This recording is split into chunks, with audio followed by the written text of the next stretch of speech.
Hey there, hello everybody. Looks like we are live and ready to go. Welcome everybody. Welcome to this demo. My name is Pedro Loureiro. I'm coming to you from Lisbon, Portugal.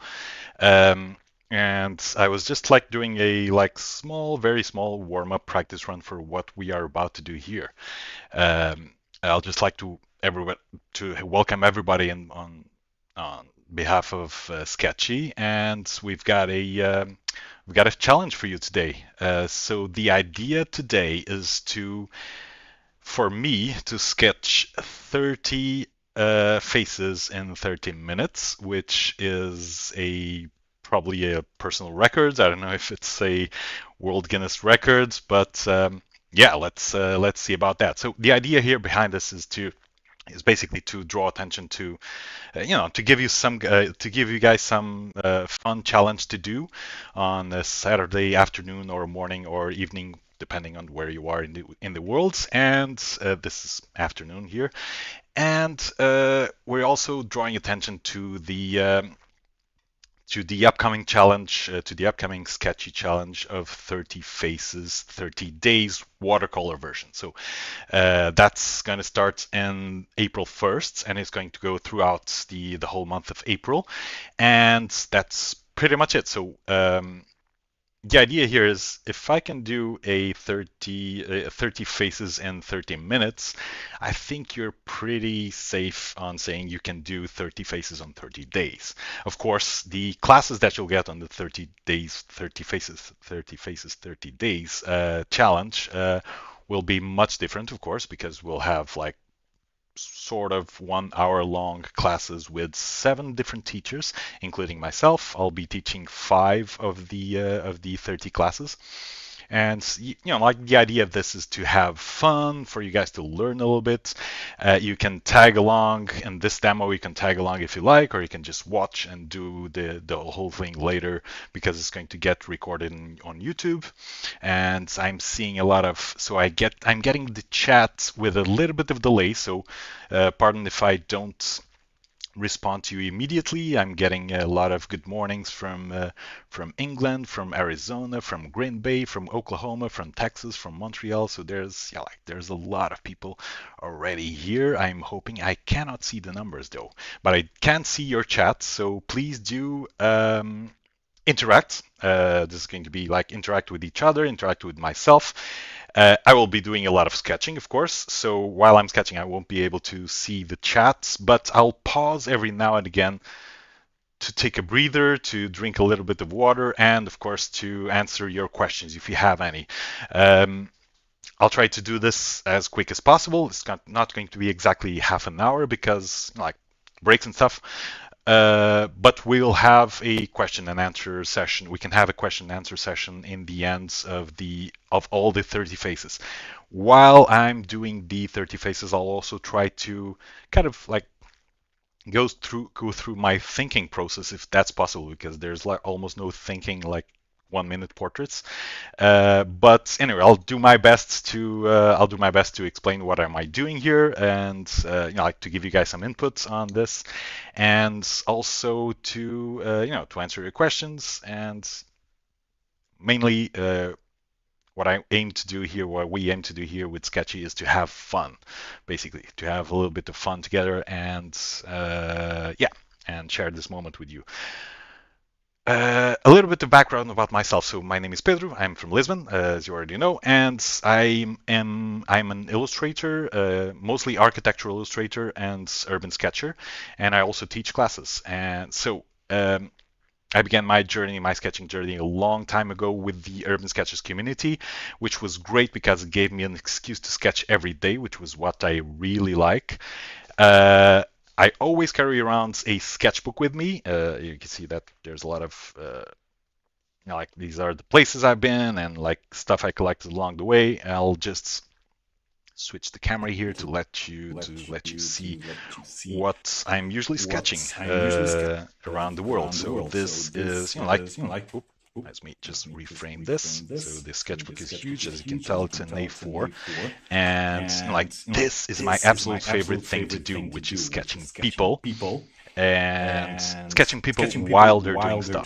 This is what matters. It's like whenever I'm at a dinner party or with family or with friends or we're doing something together, I'm usually the guy sketching in the corner, and that's my kind of way of having fun. Also, I do this to record like whatever people are saying, like fun things they're saying, or even like sometimes I like to do these non-watercolor views just to see that, like, just to give a hint of the place that what I've been, of the places that I've been and the people that I've met.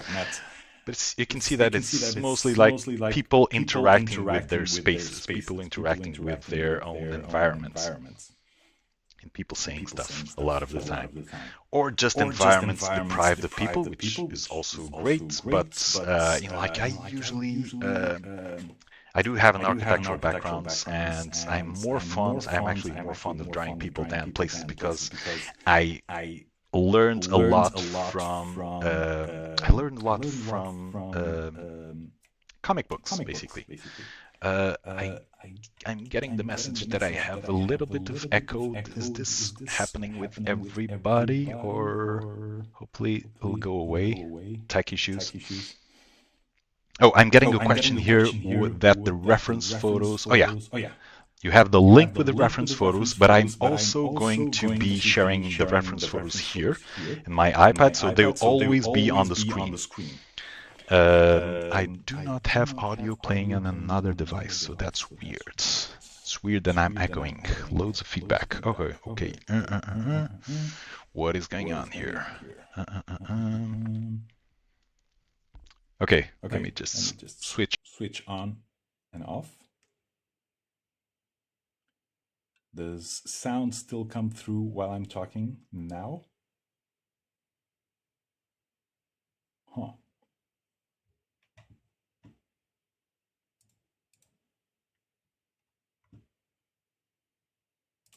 Yes, echo.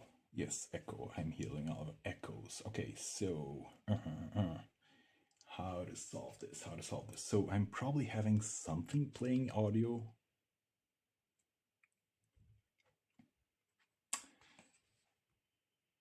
Okay, so you're listening right now, right? So that kind of explains it. Okay, gotcha. Oh, is the sound not coming through now? Let me have your yeses or no. Okay, sounds good. Okay, let's go with this. All right, perfect. I'm getting feedback that everybody's listening better. So that's probably my second. Yeah, that's as someone said, that's probably my second camera capturing some sound, which is not supposed to do. Anyway, great. So, as I was saying, places. I capture places. I capture people. I capture. Here's a fun one with my son playing with Legos. So all these family moments get recorded. This is basically a journal, a graphic journal is what we call it, and this is my way of keeping memories and keeping the memories of the places and the people that I've met. And for this, usually we have to be kind of fast, right?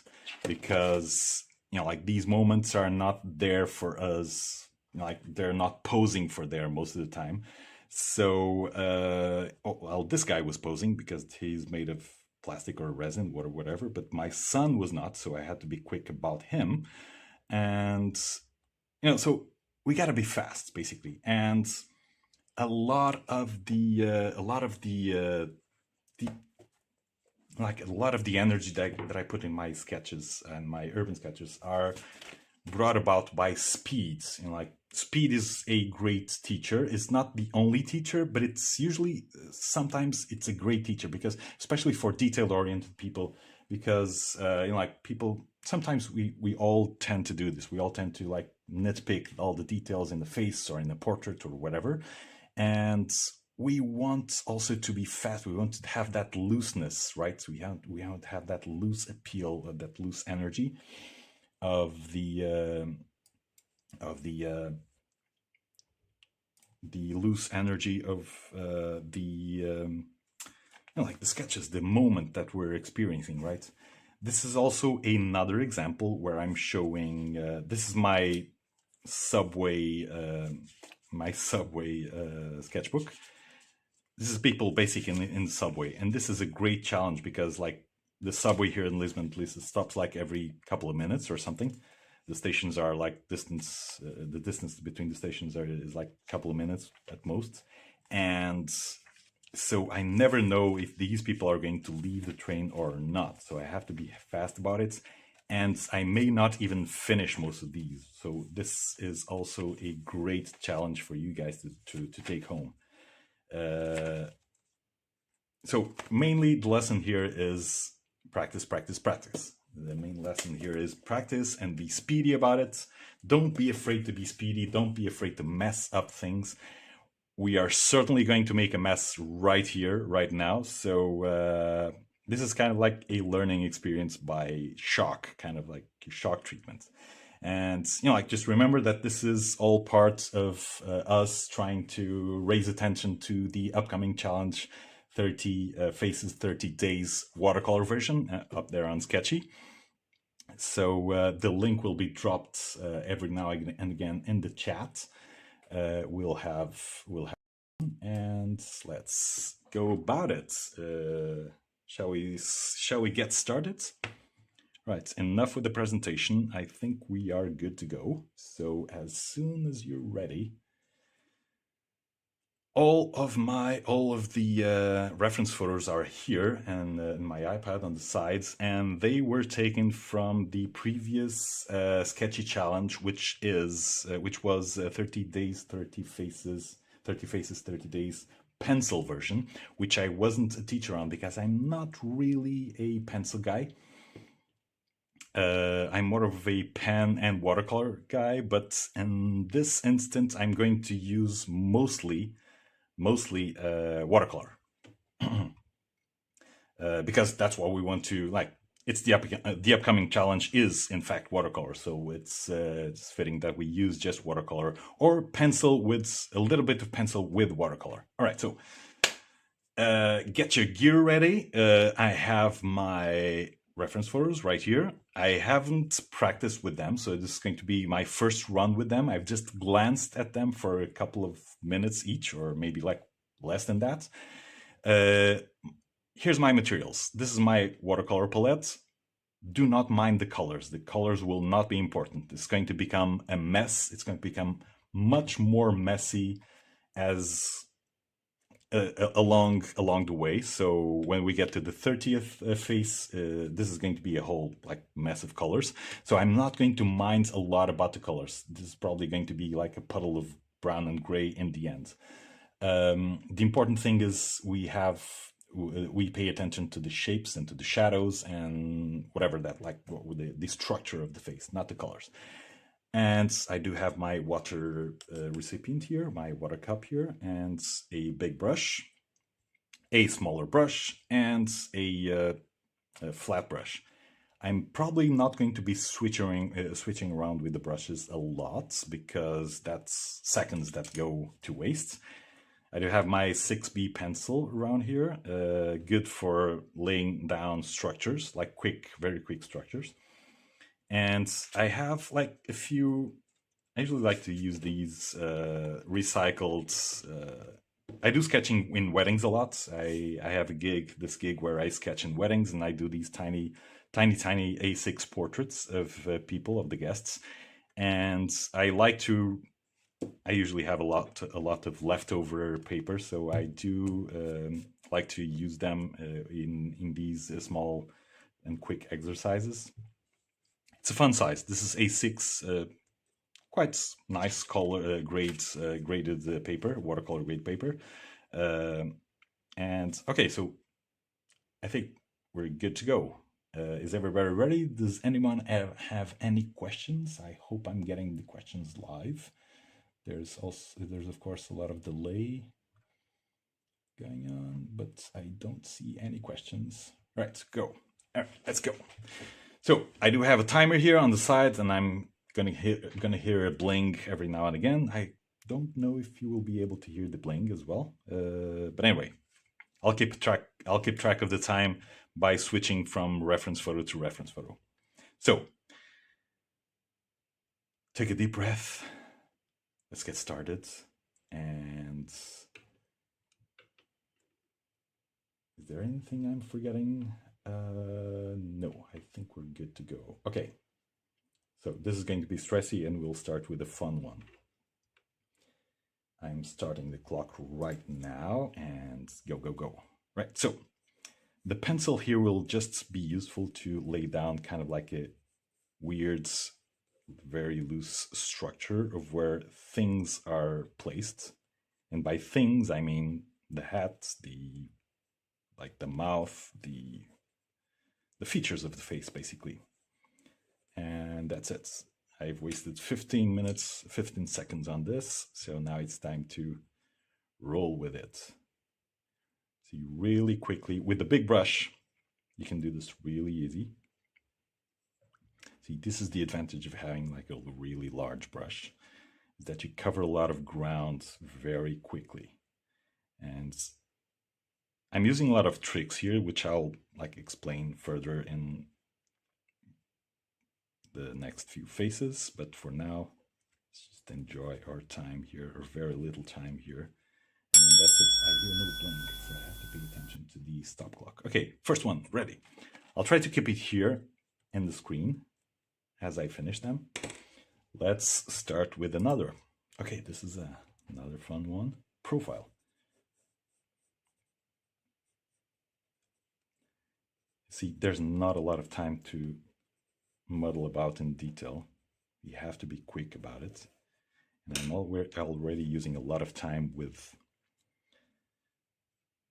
in the pencil phase. I might skip the pencil in a few of these because it's a time saver if you don't use it.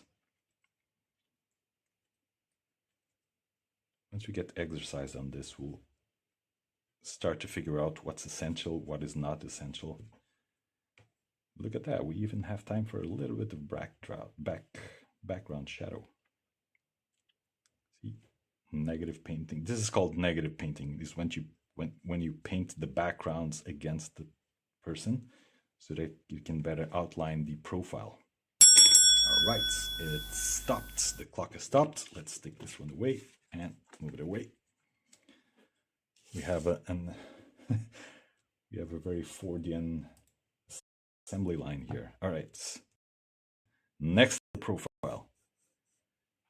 Hopefully this is coming through all right. I'll take a look at the comments. I'll pause like on the 4th or 5th just to see the comments on people and the questions.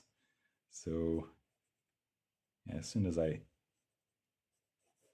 get a few of these done, I'll look into your guys' comments and to see if everything's going right with the streaming, of course.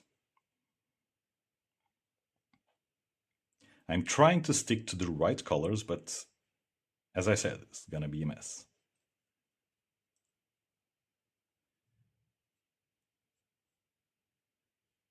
You can see that whatever I did with the pencil is not written in stone. So with the watercolor, I'm actually like changing the decisions that I've made with the pencil. So watercolor is powerful in that sense. Oh, there's just like a time for a little bit of pink there, and it's done. Let's move it over here. Yikes, this is gonna be insane. Okay, just one more and we'll get to a few of the comments. All right. This is number 4. You can see like very quick pencil work will get you probably a lot of mistakes, but it gets you a more spontaneous approach to the whole thing, right? So you start to select, you start to pay more attention to the important stuff rather than the details. Where's the shadows? Where are the deeper values? Where are the lighter values? Where should I paint? Where should I not paint? These are the questions that arise when we're like speed painting like this. And later questions become, what colors can I take away from my palette so that I get a little bit speedier? Oh, we're done. All right, so take a little bit of a breather. Yikes. Okay, I see a question here.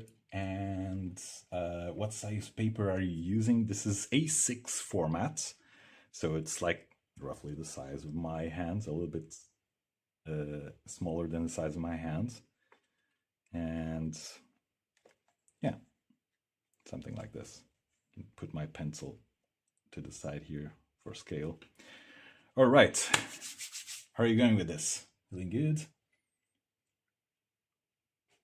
Let's do a few more. All right, let's put this one up. And then in the end, I'm hoping to put maybe not all of them, but most of them on screen so that we have like a small sample of the production that we did. Right, let's get to the next one. And I'm starting the minute. A nice frontal portrait. See, I think the pencil phase is getting faster and faster.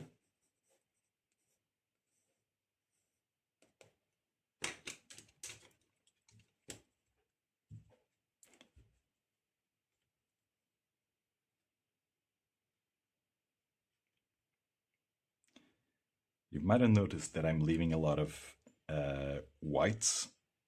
So I'm basically not painting the whole thing. I'm not painting the whole face in any case.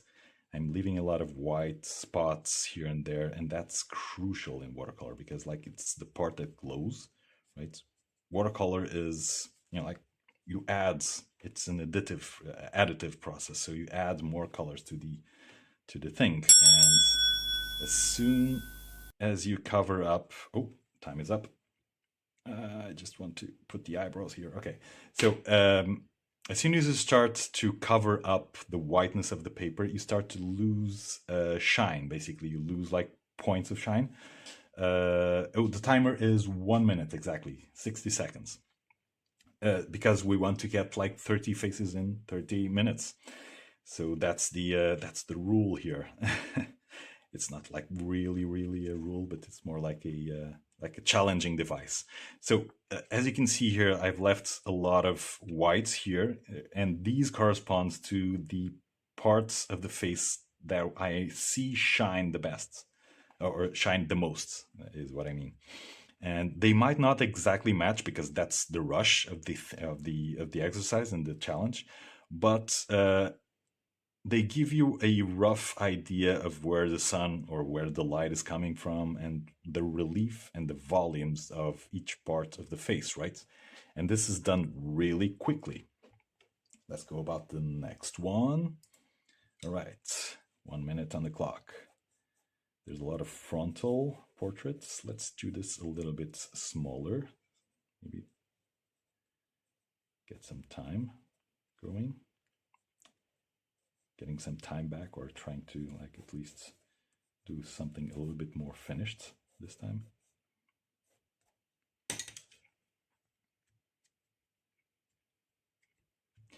Another trick that I kind of didn't use, but would be smart to use, is to pre-prepare a lot of pigment here. Like in the palette, to have a lot of pigment in the palette ready, so that when the portrait comes up, I already have the paint prepared and I don't have to stress about it and mix and whatever. So I'm kind of like, I didn't make that call, and now I'm paying the price for it because I have to mix on the go.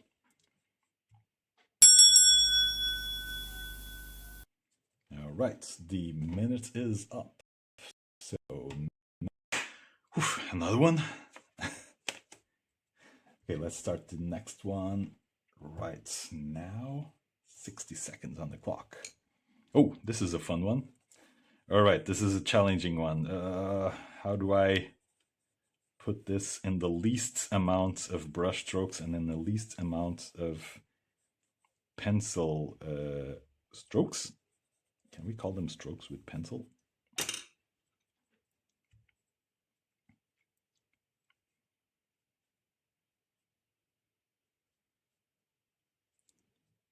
You can see how powerful the white parts are. You see, this is where the shine is coming through.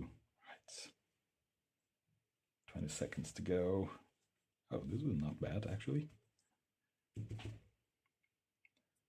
See if we can do the dark parts of the stripes. Ooh, look at that. This one was kind of successful. Here we go, here we go. And time is up. Great, I'm proud of this one. You see, I think they keep getting better and better, or like less worse. So I think we're getting somewhere, right? All right. Let's see, no comments so far. Great. That means everybody's working like crazy. Let's go to another one. Oh, nice. Accessorize. The trucker's cap. The beard. Nice elements.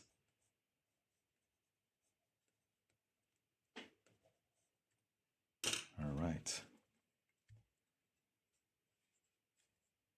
What I'm feeling is that I'm getting like a little bit more energized and a little bit more energetic about choices, about choosing what to paint and what not to paint.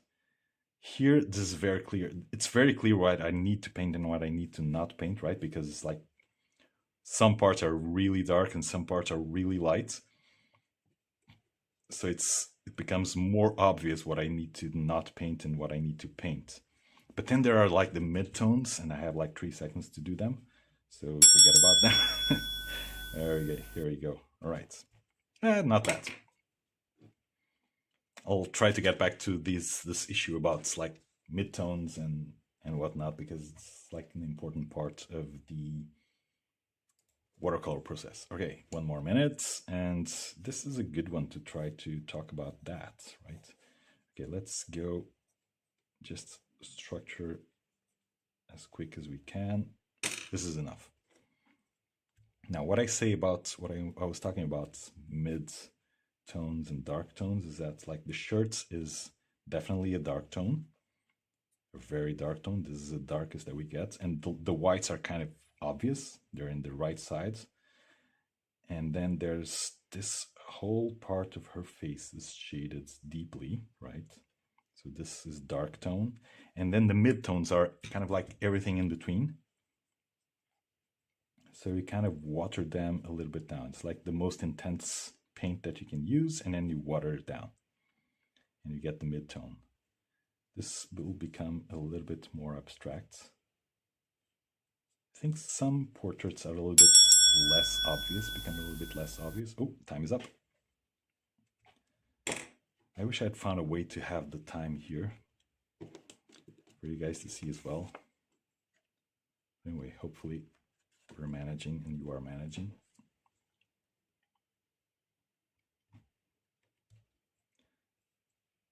Oh, there's a question from Sktchy, sorry. What's life like for an artist in Lisbon? Is there a rich artist community there? Okay, let's use the next portrait to talk about this. It's an interesting question.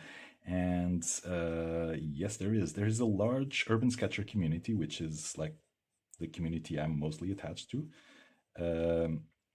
There is a large watercolor artists, like academic watercolor artist community, which I've learned a lot from as well. Yeah, I think there's like kind of like a vibrant artistic community, but like also struggling in a way. There's a lot of illustrators. There's a lot of yikes! It took too much time to do the drawing on this one. What's wrong with me? There's a lot of yeah, but I would say there's a lot of artists around here. Maybe they're not like full-time artists, most of them, but I think most of the artists that I know are also teachers. That's what mostly happens. There's very few, I think, full-time artists per se, but still a lot of them. Time is up. Gosh, this clock is relentless. I'm running out of space in my desk to put the ready portraits. What texture of the paper am I using? Is it hot pressed? It's not hot pressed actually. It's like kind of like in between. It's got some grain to it, so it's not completely hot press. I'm not very fond of the hot press actually. I like the graininess because it allows for more interesting mixes, at least for me. All right, 60 seconds on the clock. Ooh.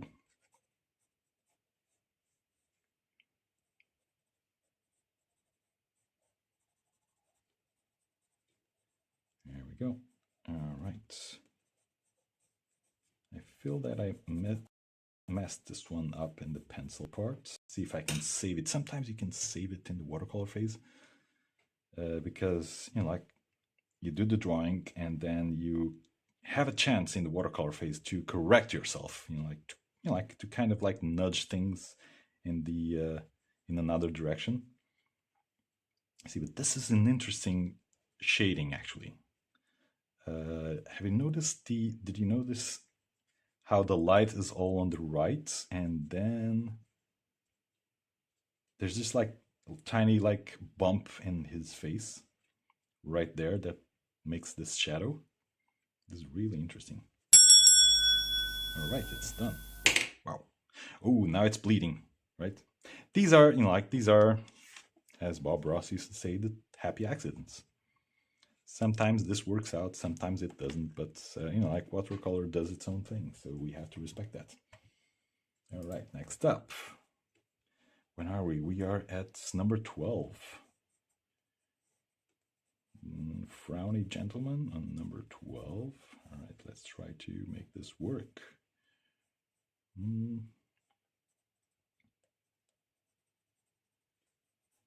I like the color of his shirts. I'll try to put it in first. Also because I have the color ready-made here. It's alizarin crimson, sort of. Yeah, I think it matches. And now, all right.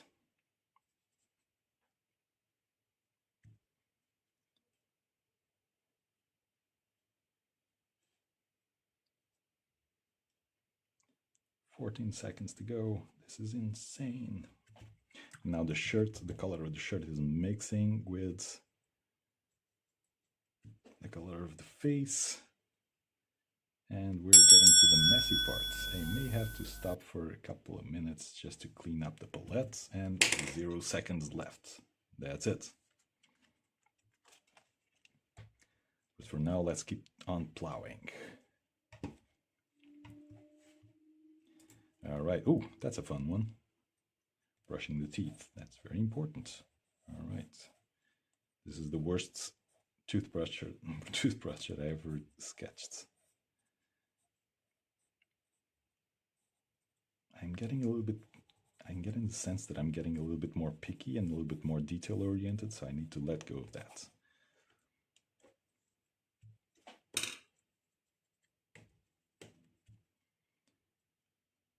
By that I mean that I realized that I'm getting to the watercolor part with few seconds to spare.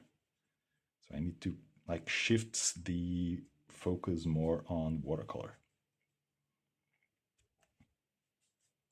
On using watercolor is what I mean.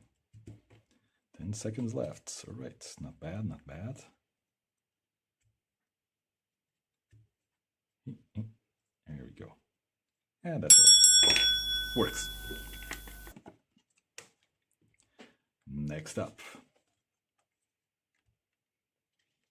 Oh, that's a great question. Very specific question. For weddings, did you get that logo printed on your usual? I get it printed in the print shop, of course. But it's not my usual. It's not my usual paper. They gave me a choice of papers, and I chose the one that watercolor performed best, I guess. It's not easy to have a printable paper that's also good for watercolor, so this was like a happy accident. I don't know the name of the paper, or the brand of the paper, at least. Oh, this is an interesting one. Might be a very simple one, but also might be very complex. Oh, let's do this without any guidance from the pencil. Let's do this without any pencil work. I think this could be a nice shift in the challenge. You see, you can paint negatively, which I mean you can paint the background to make the outline of her profile appear suddenly. So it's kind of like magic. You're doing a magic trick here. So this is a technique that I like a lot, the negative painting, and then you just like paint everything else so that only that white part, that white profile appears magically. This is where watercolor is at its best. 1 second left. All right, perfect. I like this. I'll keep this one here on screen. Ooh. Watercolor is not easy, but this way it flows. Yes, it does. Yeah, I think watercolor is a fast medium. It's meant to be fast. It meant dries, takes it's fast to dry, so we have to work it hard, work it fast if we want colors to blend. I usually like to blend colors, but also getting the contrast. It's like, okay, for instance, in this one, there's a mix of blendiness between colors and also like sharpness. You know, like there's sharp edges, but there's also like blendy edges. I think a watercolor is more successful if it has both flavors, like blendiness and sharpness. So that's one takeaway that we're getting from this. What brands of paint are you using? The paper, I'm not sure about the brands. But it's like kind of like 250 grams paper or 200 grams paper, probably something like that. I really don't know the brands. It's some choice that they gave me at the print shop. The watercolors, though, they are a mix of Daniel Smith. This is an interesting pose because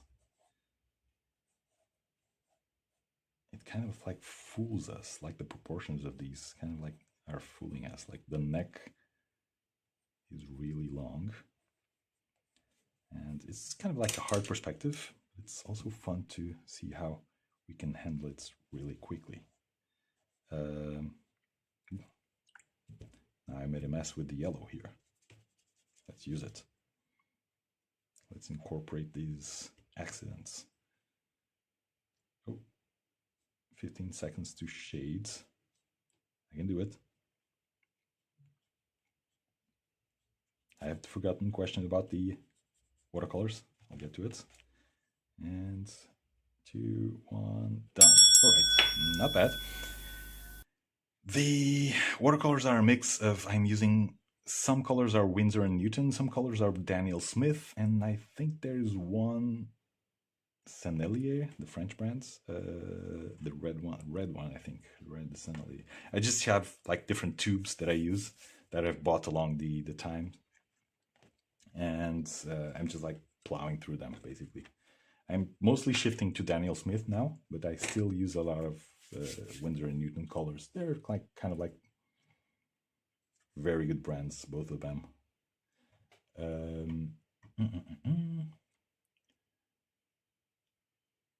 There we go. Oh, there's a few more questions here. I was just going to ask if you paint without sketching first. Yes, I do. Yeah. We just did that one. I think I'll try to do a few more of these, like painting, directly painting. Where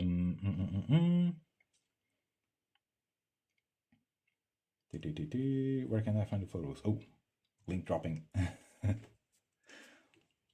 We need some link dropping over here. Okay, let's move on to the next one. This is number 15. So we're halfway and we're probably just, we're 39 minutes in. Not bad. All right, next one, another profile one. All right, I think this requires a little bit of pencil work, mostly because of the dark tones, the dark brow, and I think the eye. And that's it. Let's try like this. Let's try to just do this on paper and then on pencil, and then do everything else with. See, I have a little bit of yellow here, and it's like tainting every single one of the paintings that I'm doing. You see, like we can be really economical about it if we don't find a lot of shadows in her profile. We can just like pinpoint the medium tone shadows that we see, and that's it. And it becomes a really minimalistic drawing or painting, which also can be really interesting, but in the same amount of time, right? Right. So it's kind of like weird and minimalistic, but it works, kind of, sort of.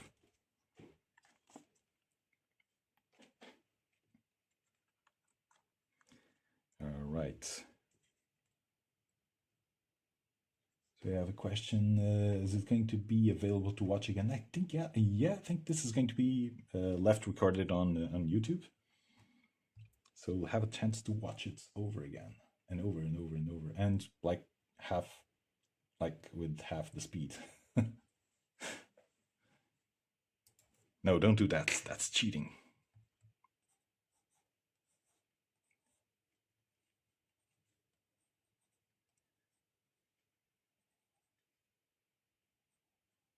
You can be really minimalistic with the pencil that you use. With like pencil is basically just giving the structure. It's giving me some kind of like safe space for me to, okay, I know where things are, more or less. Now I just need to complete the painting. And of course, I could do this, and I will still try to select a few of them to do direct watercolor with. This actually picks up nicely with a challenge that we had. Maybe people already know about this. Some people already know about this, that there's an ongoing challenge. It's been like 10 years. A challenge led by my fellow sketcher. There we go. It's done.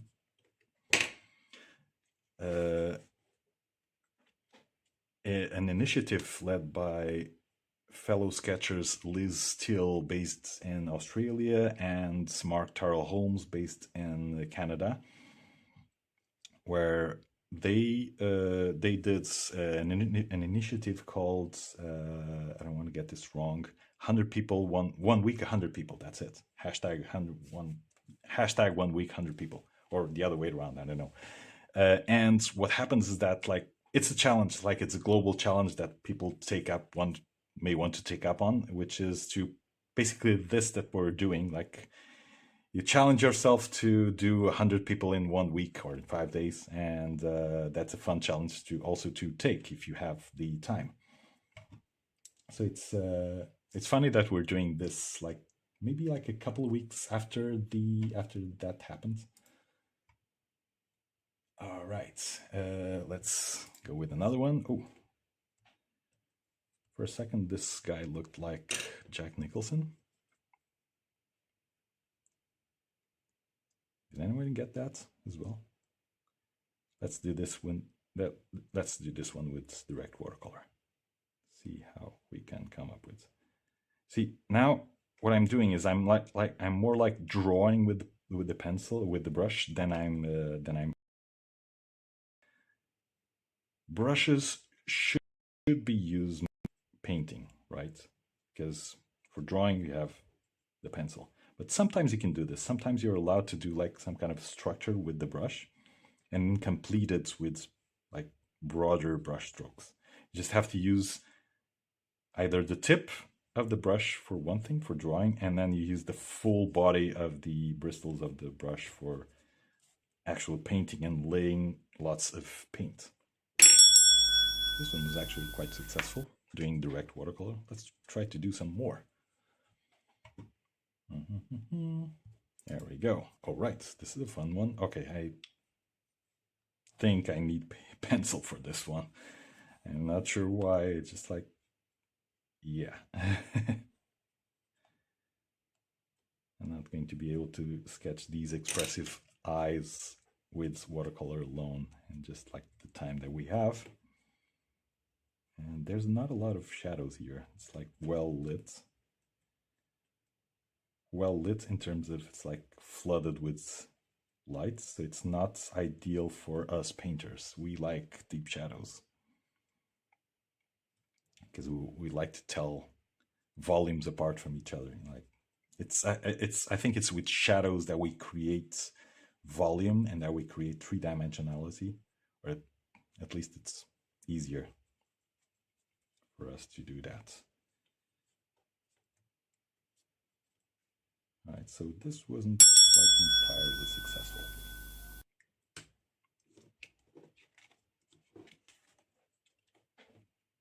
Let's keep it over here. Let's flip the page and, ooh, that's a dark one.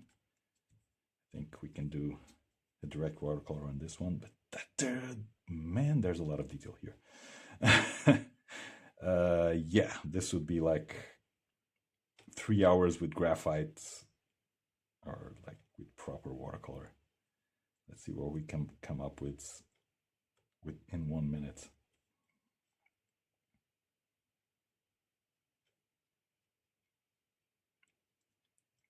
Yeah, this is not a good photo for this challenge.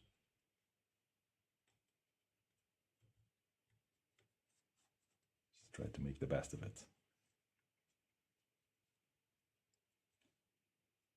See, if you restrict yourselves to one color, you'll get things done faster.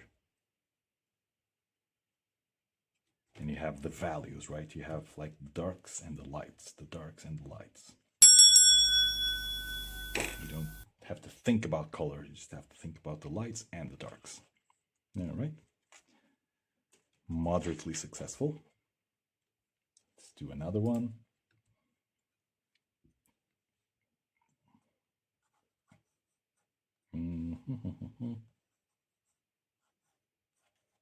Huge beard.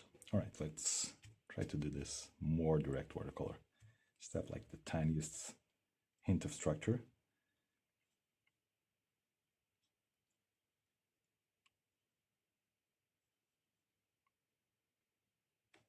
All right, I like this. I like where this is going.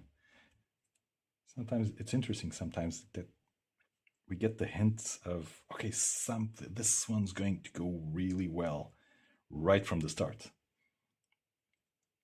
I don't know what it is, but it just feels good. And this one felt good from the start.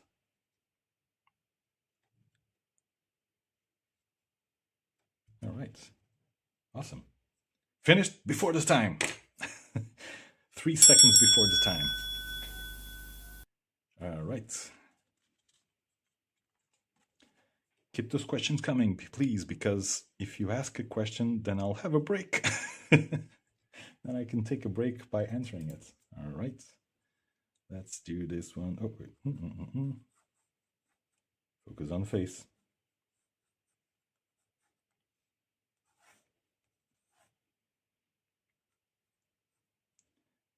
Sometimes with these faces that are like kind of like tilting upwards, you know, like her chin is up, and I like to exaggerate the size of the chin. This kind of like comes from comic books in a way. Like some comic books they have features, the characters have their features exaggerated, you know, like to be more expressive, to convey more some kind of expression, some kind of feeling or something like that, or overall just for the character not to feel overly realistic, because that can drive us away from the story. And sometimes I like to do this with real people in a way that, oh, time is up. Yeah, moderate success. I wouldn't call this one a successful one. Anyway, moving on.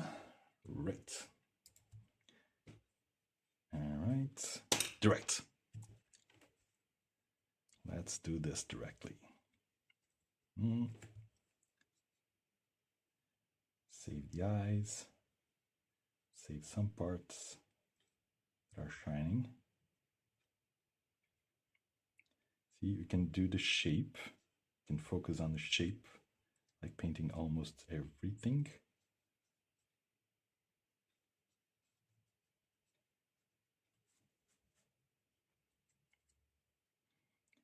you go around and you retouch things. Darker here, darker there.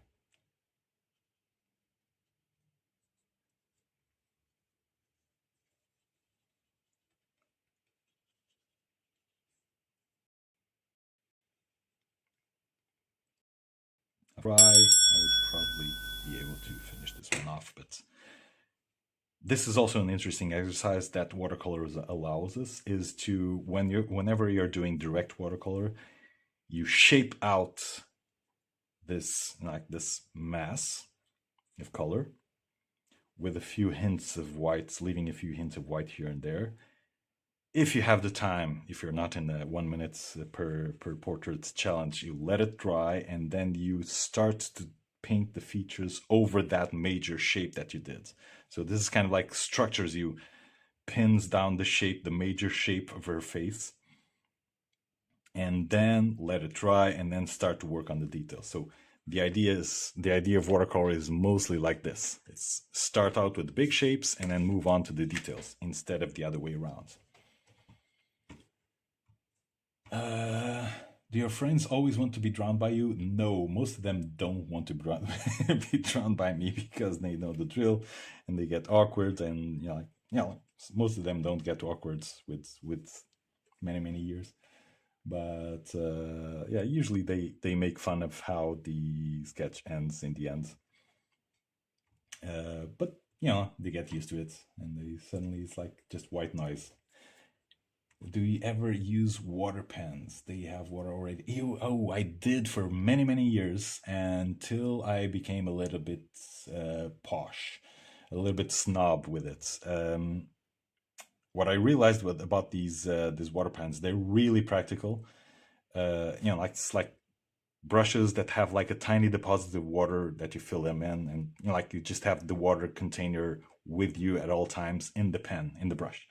What happens with those are usually they're very small, and I grew fond of like large brushes, so you don't have such large brushes with those water pens or water brushes. I like the breadth of this one, like that I can shape out like a single shape with a couple of brush strokes.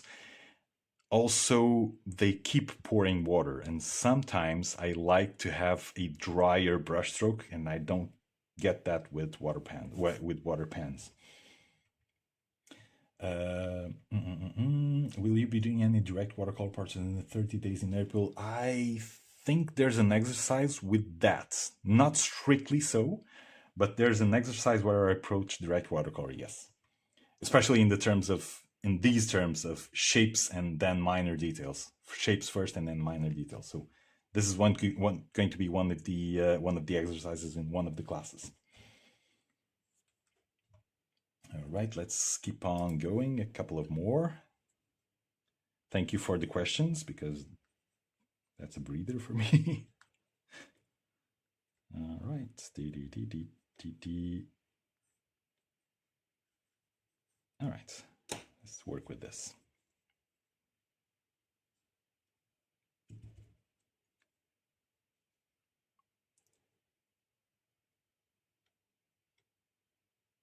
See, most of the times I benefit from.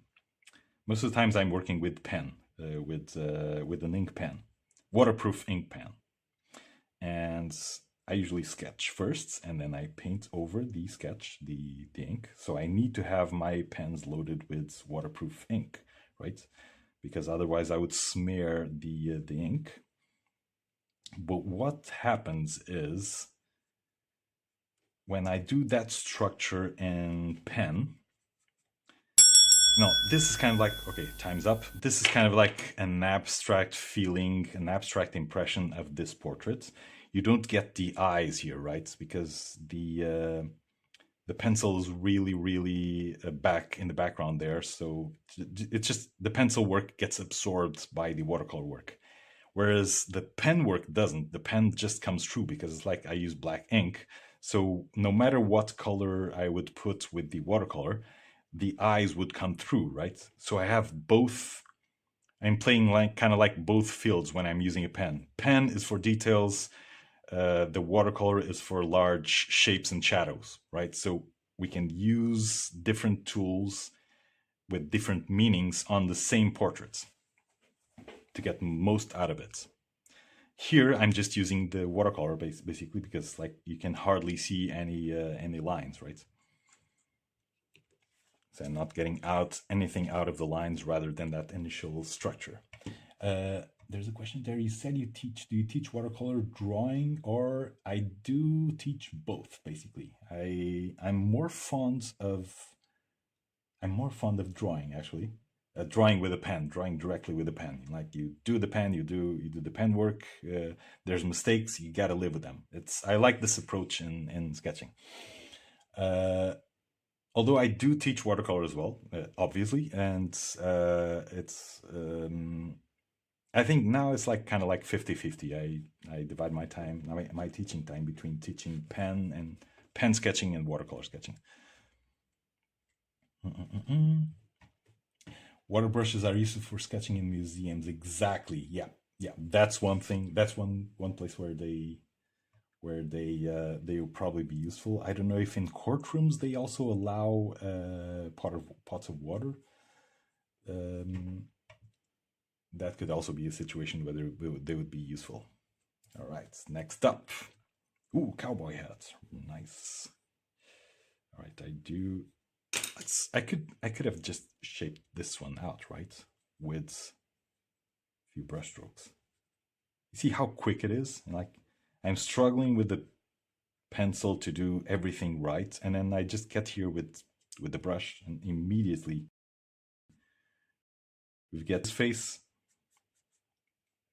and the hat, the cowboy hat, and the neck connected to his face. That's it. In 30 seconds, we got our two main shapes, and that's it. Now it's just like detail work, right? Now it's just like, okay, there's a shadow there, there's a shadow here, there's the shape there, there's a feature there. Let's try to do this wet on wet thingy.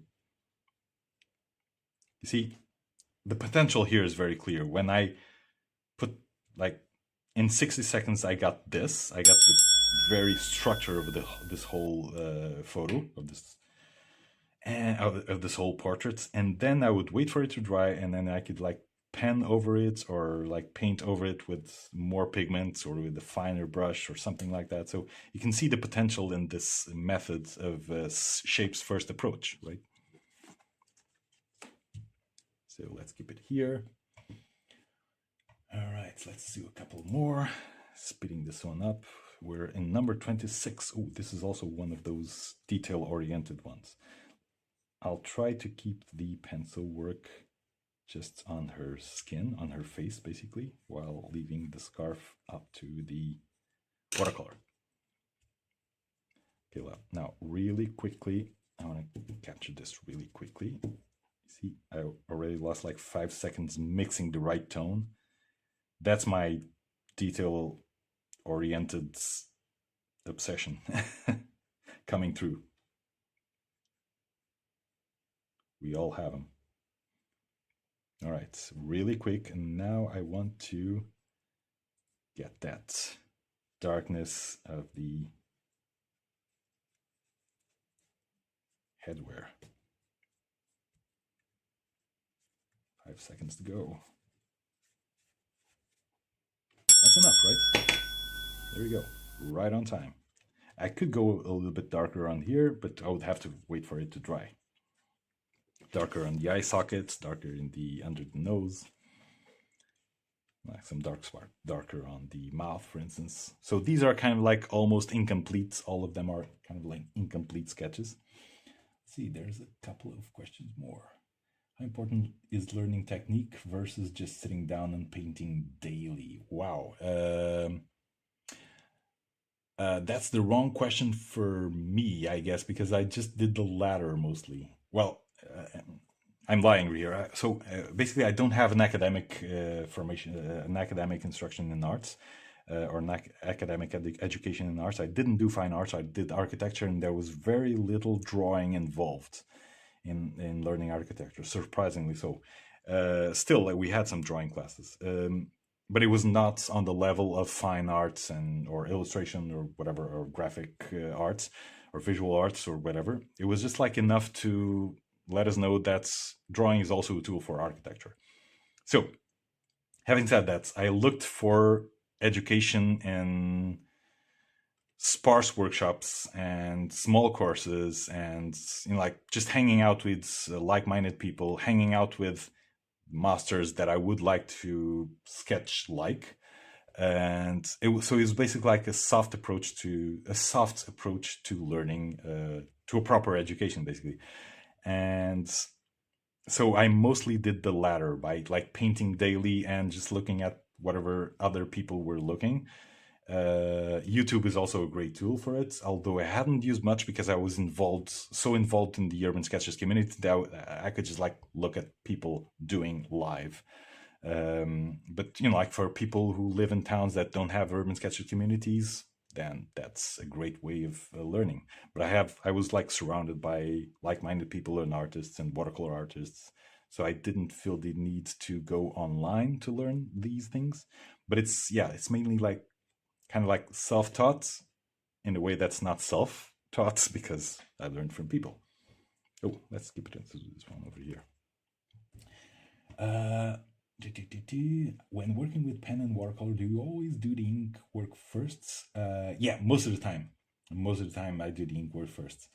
Uh, Actually, I always do the ink first when I'm working with ink pens, because whenever I do watercolor first and then I go at it with let it dry and then I go at it with the pen, the pen work is always feels a little bit artificial because you have the tendency to go around and outline the shapes that you already did with watercolor. This is kind of like it's kind of like counter common sense, but it makes sense when you once you practice enough and once you realize it with your own hands. It's like okay, let's say that I would like pick up my pen and go over some lines here. They would always feel artificial because I would always have the tendency to follow the shapes that are already there. Usually, my sketches, the ink and the watercolor, they don't connect exactly. There's like some overlap, but most of the time they're like kind of like the watercolor doesn't match exactly the shape that I did with the pen. If that makes sense. So I like that disconnection because it gives energy and gives movement to the sketches. Like the lines not being completely aligned with the color. I really like that. It's not an accident. It's not like not being able to paint properly. It's meaningful. All right, let's keep on going. A couple of more.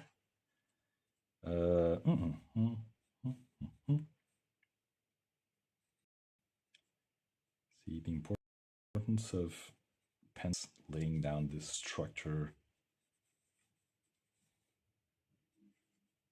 and making sure that everything is in its proper place, more or less.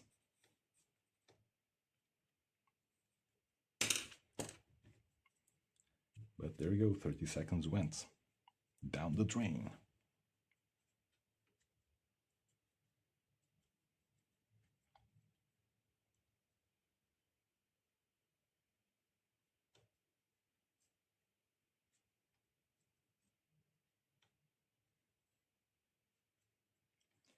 Yeah, I'm paying attention to everything that's like trying to pay attention to everything that's white or that's shining. Those are the white parts. Oh, time is up. Gotcha. I just went like, okay, I'm cheating. Just a couple of extra seconds just to finish off this part with the hair, which I think makes it kind of like more complete. All right, I cheated. That means you can cheat too. All right, one more.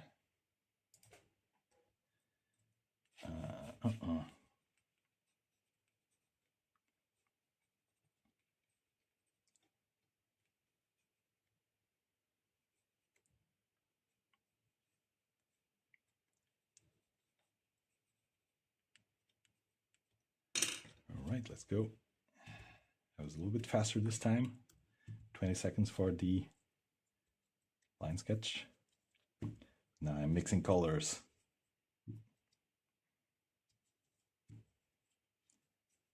Losing time mixing colors. It's not losing time, it's investing time.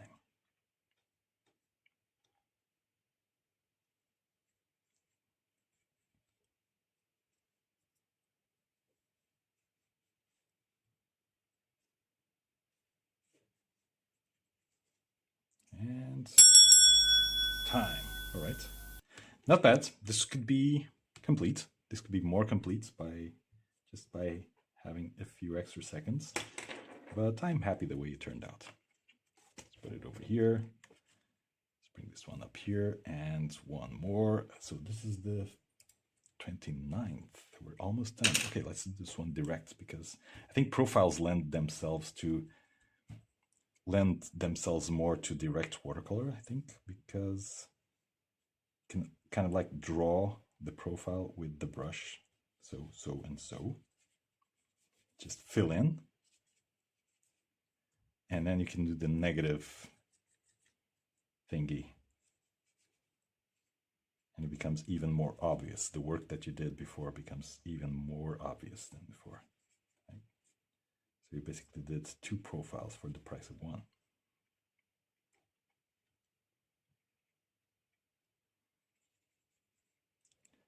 See, this one was really quick. There's still 10 seconds to go, and I'm already like feeling that I've finished. Let's give a few highlights, red highlights to some tan areas. Okay, we're done.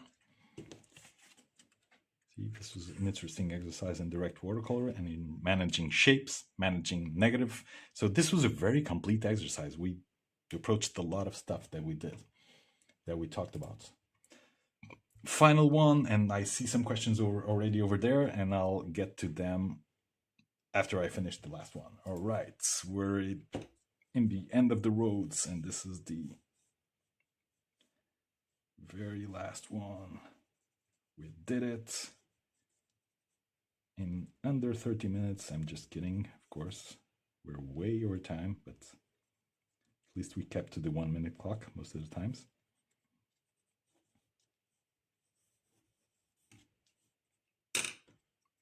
Okay, 30 seconds. Where are the shadows? Where are the shadows?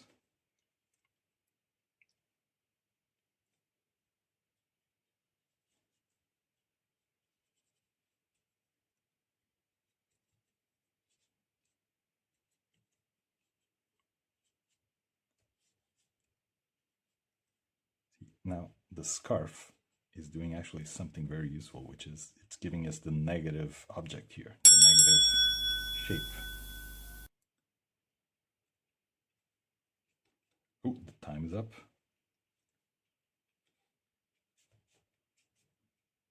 Here we go.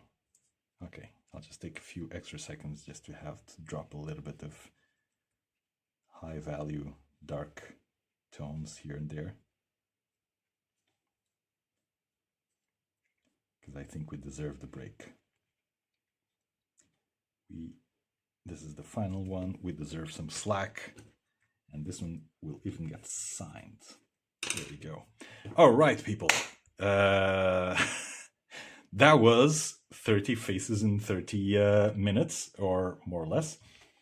What's the time now? Oh, yikes. We went, we're 1 hour, 1 hour and 10 minutes long session, but yeah, like we talked a lot, so that was, hopefully you'll forgive me for that one.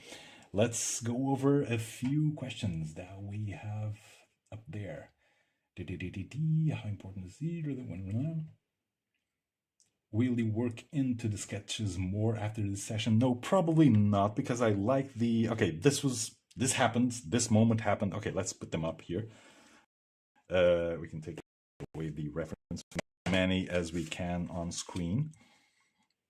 I think these are the memory of this moment that we have all together. So I probably won't work them out. Like I don't feel the need to really. It's just this was a fun moment, and this was the exact record of that fun moment. So why should we just like go over and try to finish them off? I don't think it makes sense in this case. Really, this was exactly what we aimed to do, and we got it. And now let's move on to something completely different. Oh, thank you so much for all the comments. Yay! All right, let's see if I missed any questions.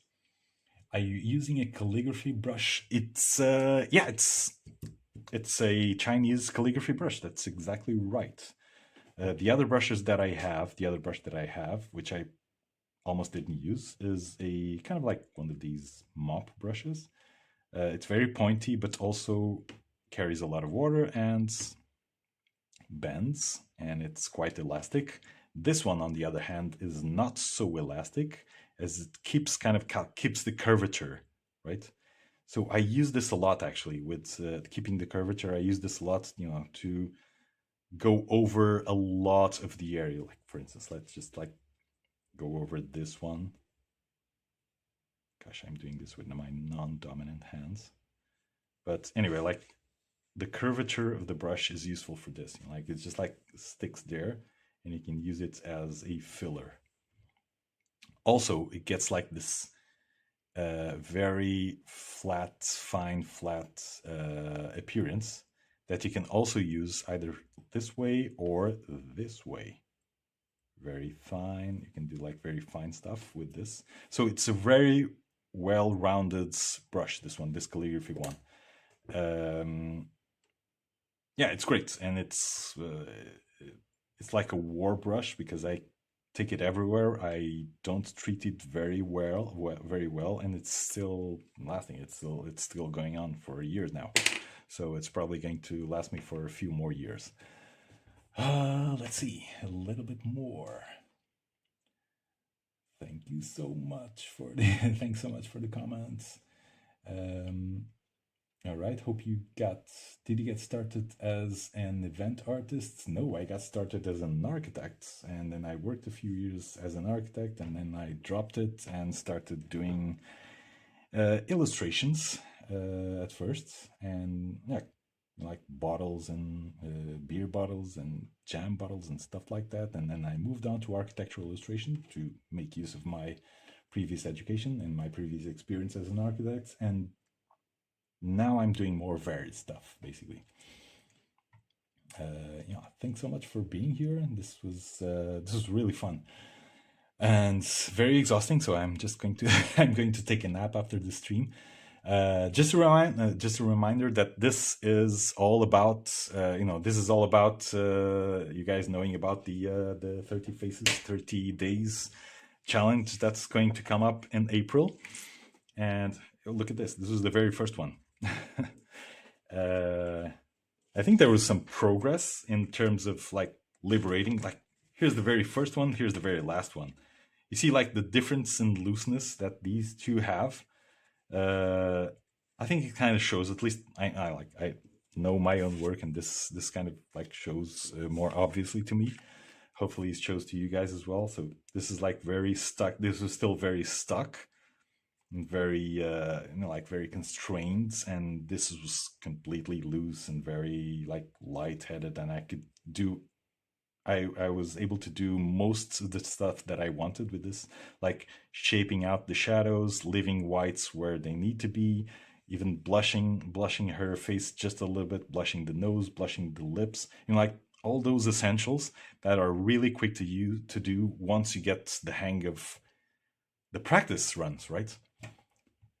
That was it. Yeah, that was it. I hope you guys found this useful and take this exercise along with you wherever you go. It's again, speed is not the only teacher that you will have in watercolor, but speed is a very useful teacher and probably the most underrated or the most neglected. People tend to go more to details than fastness, and they tend to like forget about fastness. But fastness and mistakes and doing mistakes is also a great teacher in watercolor and sketching. So I hope you guys bring this lesson home with you. And don't forget to sign up. The links are dropping there in the chat and probably in the description as well. So we'll have 7 teachers throughout April, throughout the 30 days of April. We'll have 7 faces to draw from and to paint from. In my own classes, at least there will be several exercises, like at least like 2 or 3 exercises of the same face. So we'll, like, for instance, there's going to be one take where we'll have just the negative part, just the negative shapes, and then just the positive shapes, and then just like, and then we'll work it into a more formal portrait. And like all the other artists are great, and they have different techniques, they have different approaches to their watercolor painting. So this is the idea, for you to learn from as many teachers as possible, like to get a lot of value from the variety of approaches, and from jumping from one to the other, and seeing which approach you like best, seeing which approach gets to you the best. So that's the aim of 50 days. Yeah, that was this was awesome. I'm tired. Right. Anything else that I want to say? If there's any questions, please drop them in the chat right now. I'm getting stuff with the delay, so the earlier that you get the questions, the better. And let's see. Yeah, that was it. This was great. Hope you guys had fun.